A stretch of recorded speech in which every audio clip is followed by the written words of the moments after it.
Hi, and welcome to the Writer's Den. My name is Jane Waters Thomas, and today we have author, public speaker, business consultant Michael Holley returning with us to talk about a brand new book. Welcome. Yes, and I am so excited about it, and thanks for having me back again. Absolutely.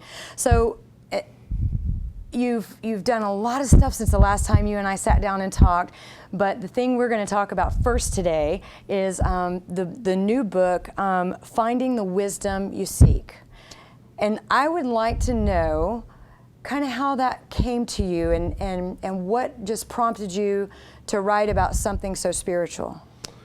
Well, I basically on a Saturday morning got up at 3 o'clock in the morning, and it was just, it was there. And I sit at the typewriter, and my very understanding wife and family let me just go, and I basically wrote the outline, pretty much a good majority of the book by dark on Sunday. And then we've been working with it since then. So. That is wonderful.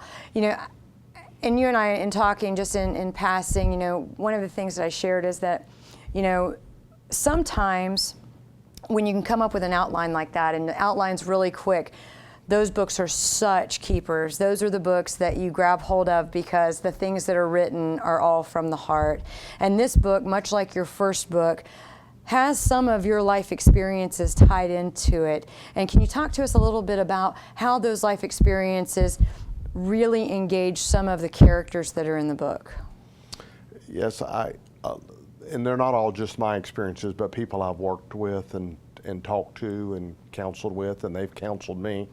A lot of people that have just had, so you take a bits and pieces of a lot of those stories, and essentially in the beginning of this book, and you know we won't reveal too much of it, but literally the main character is an inch away from destroying his life and a couple of others, and would have altered his life in a bad way, and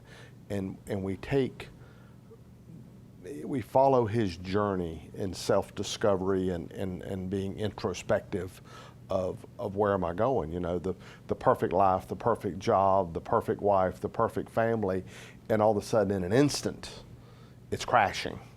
And do you crawl under a rock, or do you deal with it? And this is not just the story or the specific incident, but this book is Finding the Wisdom You Seek is his journey to find the wisdom and the life that he thought he either didn't have, had lost, couldn't find, and the lessons that happen with that. You know, the characters that are mentioned, you know, in just the brief of the book, Tom, the engager, or the mentors, when you were developing the characters for these books, how did you develop those characters? What was some of your motivation in developing who they would become in your book? Well, I think the primary character, Bob, who could probably be any of thousands, if not millions, of, you know, at least from the outside, successful middle-aged fathers, executives, friends, and who's just simply going down a bad path. So as the story evolves, and again, I don't know if I picked them or they picked me, but it really just is what it was. I mean, it really didn't take a lot of development. Now, Tom, his best friend that sort of helps him see the light of day and gets him back on course, is again a typical, you know, upper executive's friend that's got his own demons to deal with and his own issues to deal with, but is a little ahead of the power curve on finding himself. So I think in getting through anything in life, we all need help. We need somebody that understands our world, but that is walking the same path we are, and that's essentially the relationship between the two main characters, Tom and Bob. Now, this story, in similarity, touches on some real life things that you've had to live through yourself. And I want to talk a little bit about how the book was developed around some of your life experiences and what the motivation is in getting this message out. You know, when we can sit down and we can power out, again, I'm just going to say power out an outline to a book in a couple of days and go, yeah, this is rock solid. That comes from the heart. Tell me a little bit about some of the things that are in the book, without revealing too much, of course, that really speak to your heart for telling your story and sharing that story for the betterment of others?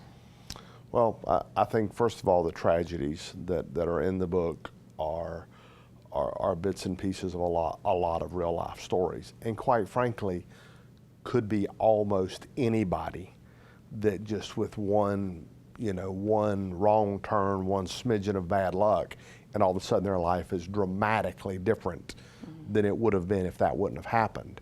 We all know somebody like that. We all know people that have experienced it. Myself, I have walked that journey both for myself and with others. So I not only have my own personal, bad experiences in life to deal with, but I've walked that journey with some others. So as we go through the story and we write it, and it's both, you're getting an introspect from a fictional character that could be anybody. And once you sort of follow this, the beginning of the journey, and the story in the book develops very quickly. There's not a lot of background in getting into it. I mean, boom, you're right in the middle of this guy's catastrophic world. And, hopefully from a positive message saying, whew, I hope there's a good ending to this, It's really quick. It's very quick, yes. It's really quick, yes. Now, I have not got to read the book yet. I'm very excited to be reading the book. I intentionally read the brief and we're just going to go off the cuff and talk about why this book matters to Michael and figure out, how this ties into the different things that you do. Because not only are you an author, you have been a very successful businessman in the Central Florida region and beyond, I'm sure. Talk to me a little bit about how you think this book, when you're out and you're doing business consulting, how could this book be of benefit to the men and women that you're talking to in these business consulting situations? Well, one is, thank you for bringing that up. And yes, first of all, to me, everything in life is a lesson now. I mean, both for me, hopefully my clients, whether it's a congregation at a church I'm speaking to, or a civic organization, or an actual one-on-one interaction with a client. But the lessons that are learned, again, it doesn't matter if it's business, it doesn't matter if it's, just somebody having a bad day. These particular lessons apply to everyone. Now, what do I do with this? I use these lessons prior to writing this book. My theory is in writing the books or in speaking to groups, not necessarily to do with consulting with an individual client, is there's somebody out there that wants to be helped. They might not even know they want to be helped, but they do. And if you're before a group speaking, or someone reads the book and you help one person's life is, the badness in their life, the bad decisions, the bad judgment is paused or altered as a result of the interaction with the book or my speaking or consulting. To me, that's what I'm here for. I mean, I survived the ordeals I've been through so that I could share those ordeals with others. And as you and others have commented, I'm brutally honest about those things. And I just, obviously because these stories and instances came from so many people, that's why I think a book that is, yes, fictional, fable, whatever you want to use, that applies real life situations and lessons, I don't know who it's out there for, but I know it's written for somebody. So if you write a fictional book or a fable, that story can easily be transmitted to somebody's life safely. It isn't that you're reading somebody who hit hard crash, fell down, and this is just apparent in their life. Reading it from a fictional place, you can become that character. It makes it a little easier to read, I think. I totally agree.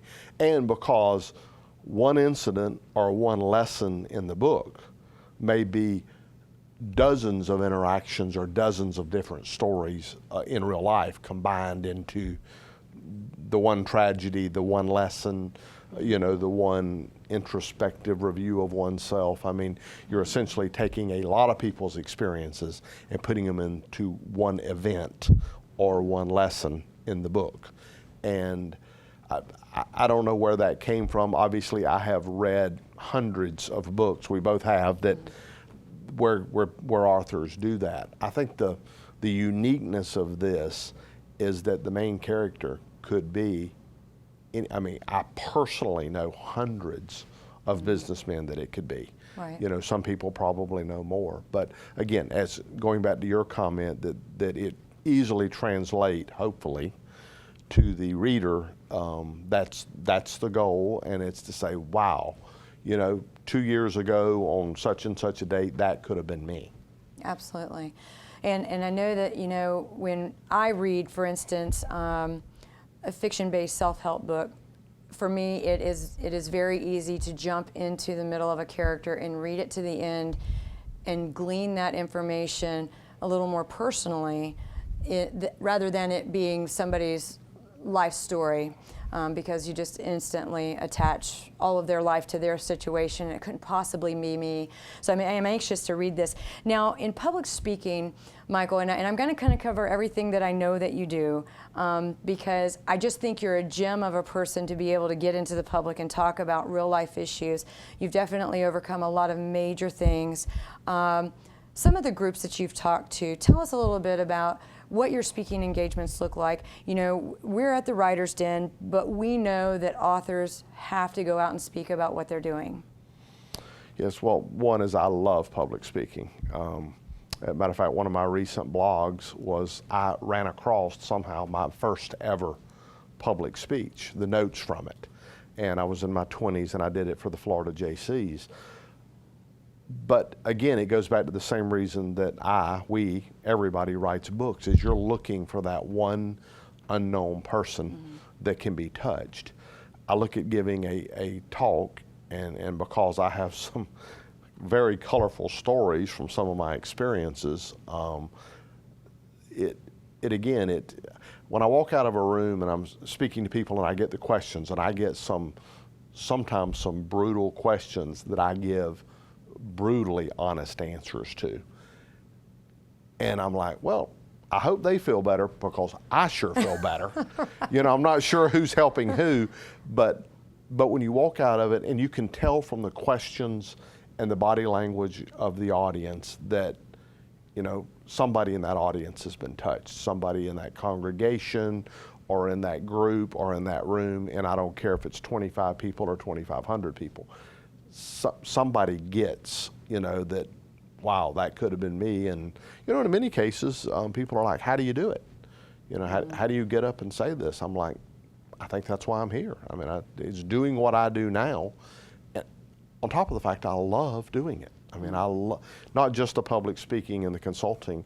Another part of my business is I mentor. I mentor for business successors and people that want to go to the next level. Sometimes they're family members of business owners. Often they're just somebody trying to go to the next level. And seeing the younger generation's interpretation of that world and trying how to best master it goes back to the book. We all have the wisdom to work through these things inside of us. I believe that. Now, drugs, alcohol, you know, troubled marriages, in a job you don't like, they can all alter these things. But at the end of the day, if you'll slow down, clear the thoughts, you have the inner wisdom to solve these things and to get through it. Sometimes maybe you need a coach to spur that on. And so there's no, you know, grandiose thing about the speaking or the consulting or the book writing, other than the fact that one grandiose part of it to me is I love doing it, and sometimes I actually get paid to do it. So that's even better. But again, to me, is it the book writing? Is it the story? Is it the speaking? Is it the consulting? It's one big circle. And I don't care where I get in that circle, as long as I have the ability to touch somebody that needs it. Well, one of the things that I recall reading regarding the book is that we all have the ability to see and hear, but maybe some of us don't do that.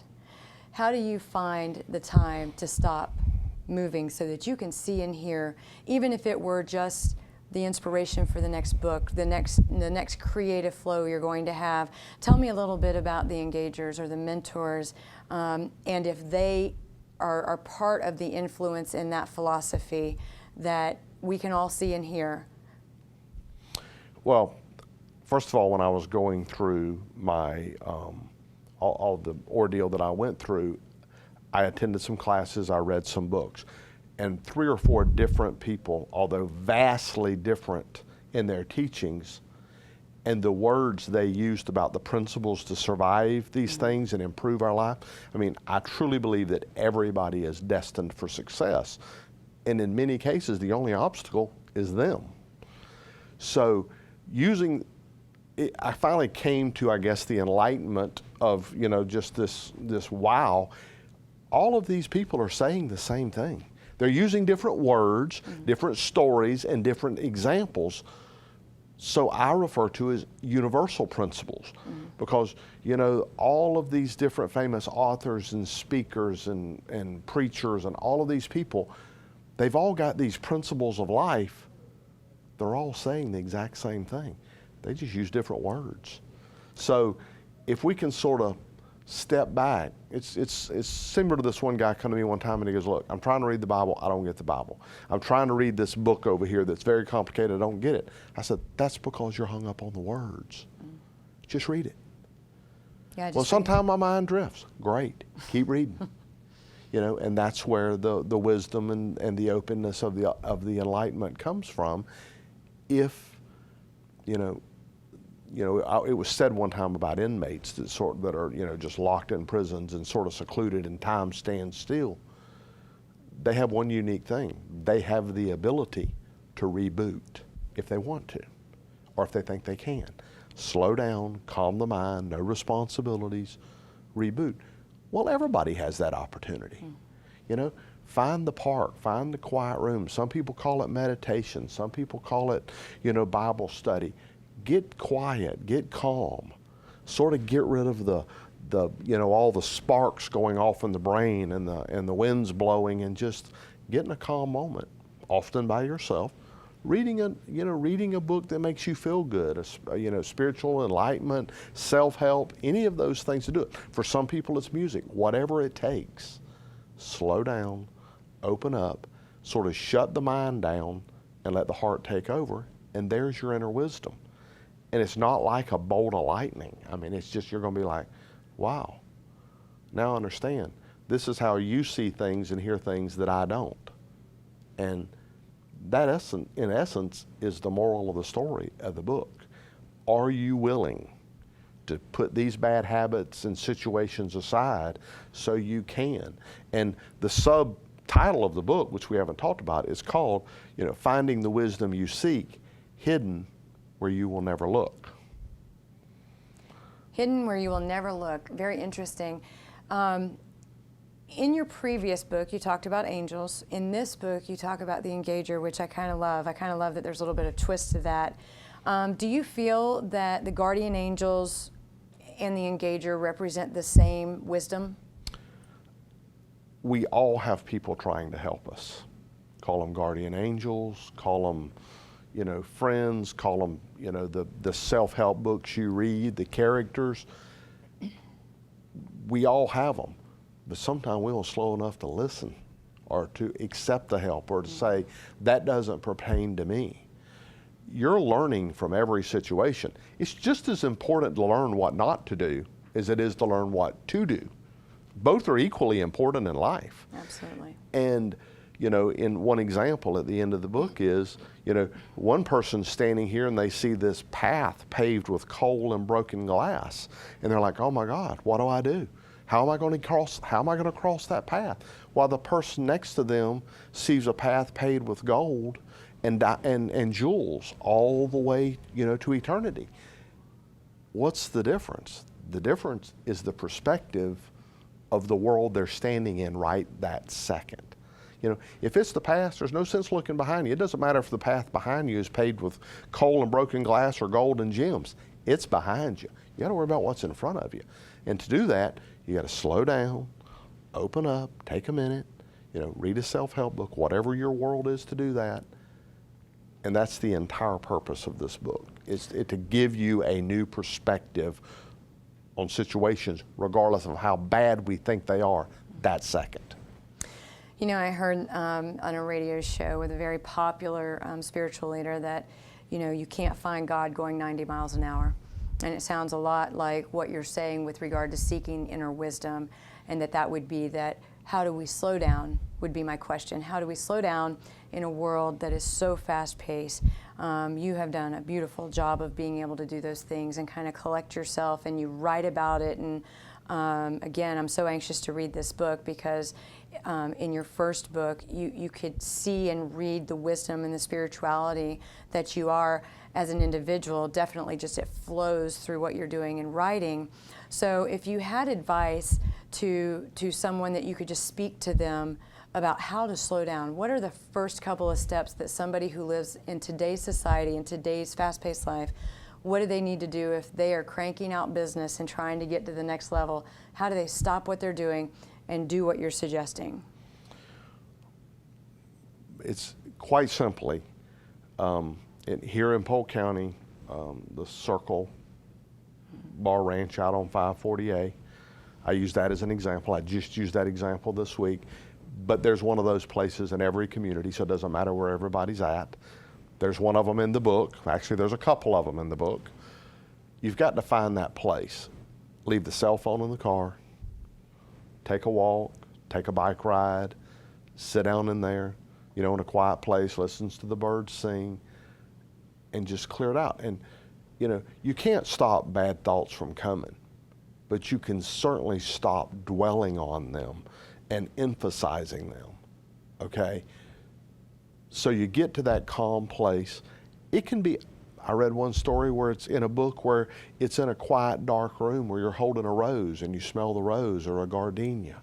And the aroma just sort of in the quietness of it. So the place has to be your place, not my place. But once you find that place, you clear out the bad. And this may not happen in one time. It may take 2, it may take 6, it may take 12. But you just let the goodness of the moment, let your inner self, the goodness of your inner self and your inner wisdom take over. One very brief example is when you lose your car keys and you get so frustrated. All of a sudden you're in the shower, calming down, okay? And there it is. You know where the keys are. Well, you always knew where the keys were because you put them there. Right. Okay? But you get so frustrated and so bent out of shape about the lost keys. Oh my God, I'm going to be late for work in the morning. I've lost the key, blah, blah, blah. Calm down. You know where the keys are. You put them there. Now, have you always had this calm? And when you think back to... Definitely not. I was thinking, I remember just when you owned the most giant dealership ever and busy, you were always so busy. You don't sound at all today like what I saw then. What I think I witnessed then was a very busy man. And so how do you think you got from that to where you're at today? Because the quiet resolve that's in you today is far different in my estimation. So. Well, I mean, I think anybody, regardless of their religious beliefs, anybody that is any kind of spiritual of any kind understands things happen for a reason. Again, my theory is I'm here, I'm healthy, I love doing what I'm doing. I have very few natural talents in life. My wife says I can't change a light bulb, okay? I can speak. I have never been scared to speak in front of an audience at 25 years old. I'm not scared to put a book out there. People can say it's bad, they can say it didn't help them. I'm looking for the one person it does help. So yes, that was me then.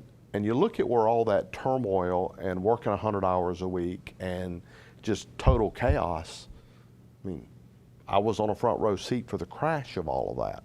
So with the good comes the bad.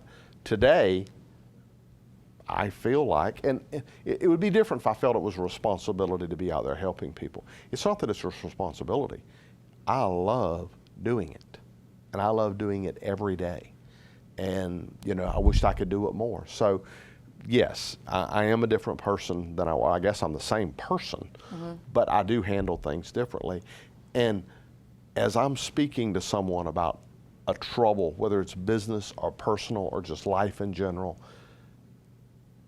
I'm like, yeah, that happened to me. And because of the unique situations of my life, or as I like to, as a friend of mine told me, Michael, you might be one of the few people in the world that's dined with presidents, governors, and inmates. So, yes, I have a unique perspective on things. But at the end of the day, I truly believe it is my calling to help someone. And as long as I'm here, and as long as I'm healthy, and as long as I'm able, I must not have met that someone yet because I'm still doing it. When a group calls you to speak, and let's say that group was high schoolers, is your message the same for those high schoolers as it's going to be for that group of seniors at the Kiwanis group, pretty much? Yes, all the way up to speaking to CEOs. Again, is the people that I have studied and that have helped me in life, the words from those people are different, the message is the same. My message is the same. You know, you are success waiting to happen. Stop generating your own bad luck. Slow down, clear the mind, and let's find the inner wisdom to get there. You know, you were put on this earth to be happy and successful. Just make sure you're not the obstacle. But yes, from when you're speaking to students, I've spoke to, you know, college classes and master's levels programs, to civic organizations, to churches. The message is the same. The stories and the words are different. Certainly, certainly. And I really believe that I knew the answer to that. I wanted to hear you say that, because I think it's very important that when we read a book by anybody who is doing self-help, that we really know the author and we really know their heart, and your heart is spot on. It is absolutely about helping that one, as you've said many times throughout this interview. When you hit that one person, because there's one in every crowd, I believe. I think it's one in every crowd that you get to when you're speaking, you know, and you hit that person and you've made contact. What do you feel? You know you've worked hard, you've gone through a lot, all of your stories have culminated to this one person that's standing before you who really believes that you may have the answer. What is your responsibility to that person from that point, do you feel? Well, first, that's the reason I try, and even if we run out of time and I can see from body language, somebody really wants to ask me a question, I try to make it a point to go find them and see what it was. Because again, are they the one? And I hope you're right. I hope there is one in every crowd. But yes, I try and touch when somebody asks you a question, or you maybe even see. One time I was at a church group and a child kept raising his hand, and his mother would not let him ask the question. So when it sort of thinned out a little bit, he was still sitting in the seat looking at me. So I went over and sat by him, and he asked me the question. I'm not going to share it, but I knew there was something deeper there, and I had the opportunity to talk to his mother later, and he had been experiencing some issues, and so, you know, you have to really try and keep an open mind. You know, you got to answer every phone call, even when the caller ID in this world, you take every call, you try and answer every question honestly, sincerely as you can, because you don't know where it's going to lead. You don't know where it's going. Michael Holley, thank you so much for being with us today on The Writer's Den. Thank you for having me. Thank you for joining us at The Writer's Den. I'm Jane Waters Thomas. We'll see you next time.